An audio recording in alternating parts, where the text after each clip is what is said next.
હાલ આપણે ગઈશ વાળતા હતા પાણી અને આપણે પાણી પણ વાળ્યું કરું અને હવે આપણે નાહવાનું છે.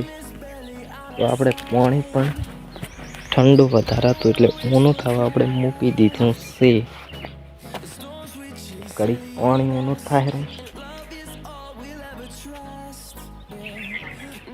ઠંડુ વધારશે એટલે આપણે કડી ગરમ થવા મૂકી દીધું.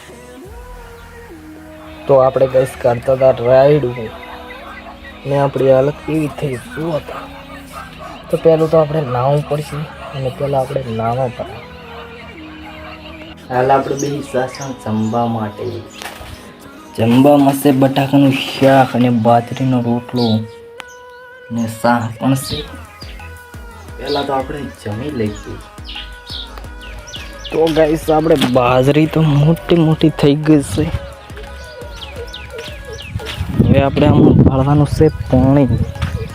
આજે તો નહીં, કાલે આપણે પાડીશું પાણી.